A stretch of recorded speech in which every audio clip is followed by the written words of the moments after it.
In this video, I will be showing you how to create a quote graphic in Canva. Let's get started.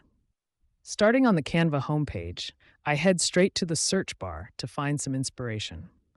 I'll type in quote template and hit enter to see the thousands of professional designs available.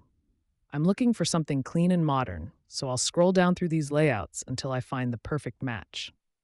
This minimal boho woman empowerment template catches my eye. So I'll click on it and then select Customize this template to open up my workspace. First, I want to change the vibe of the design. I click on the background layer and open the color tile at the top to choose a soft, vibrant purple that makes the central illustration really pop.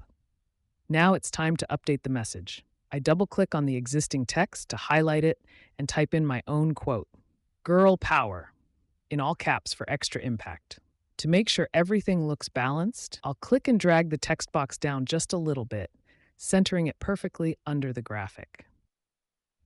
Now my custom quote graphic is complete and ready to be downloaded and shared on social media.